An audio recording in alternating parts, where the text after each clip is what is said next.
So my question would be, Mr. Khalil Saab, that how do you think that onboarding of customer, because we all know that it's all started from the when the customer initiated the transaction or the initiated the opening an account with the bank. So how do you see onboarding of customer, KYC of the customer is important to combat the TBML risk?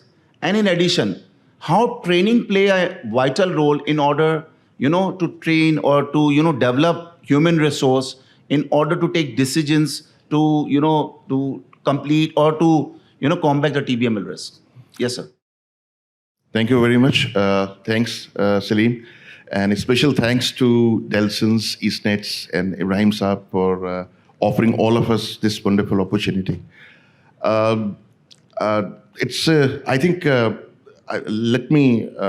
my opinion is, and in fact, this has been shared by every person who's sitting here will agree with me that the first point of contact is knowing the customer.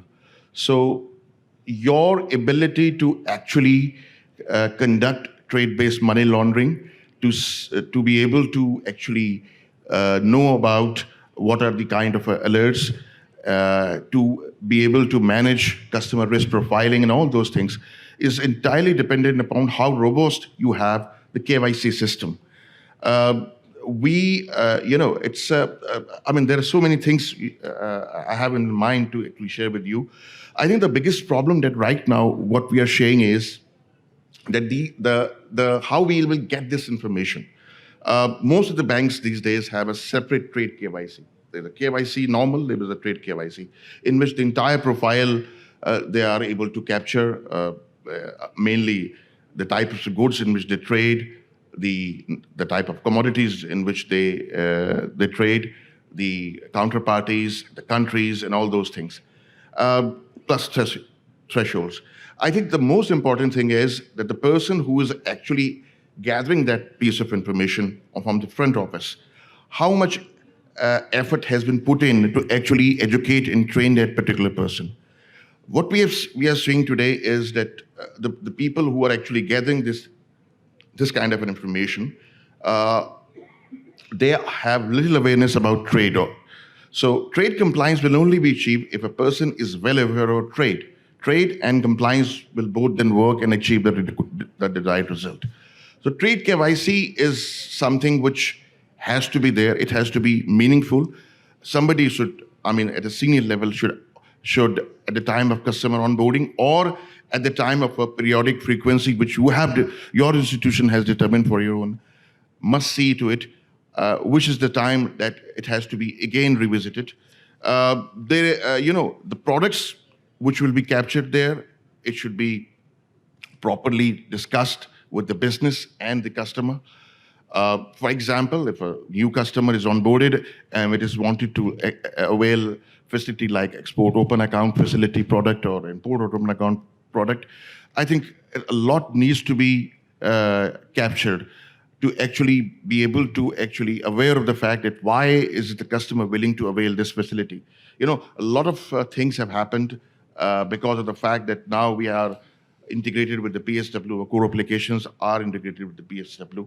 And what happens that a person who has been given this product open account, whether it's import or exports, he is able to actually attach the GD and then perform transactions. So this is very important. And then we will be left with the regulator to actually see to it what has happened and how can we fix it.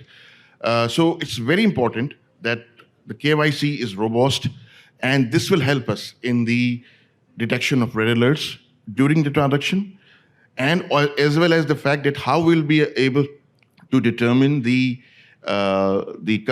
risk profile of that particular customer and the overall bank profile. So this is a very important component. As regards the trading point, this is also again a very important point. I think I do feel that a lot of work is being done right now. A lot of people are actually volunteering itself here in Pakistan for this trade-based money laundering thing.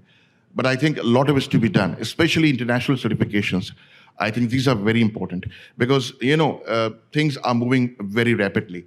And especially, I think one of the most important events that has taken place internationally from the trade perspective is the digitization of trade in UK. There's a law in UK which has now allowed legally for electronic bill of exchange, electronic bill of lading.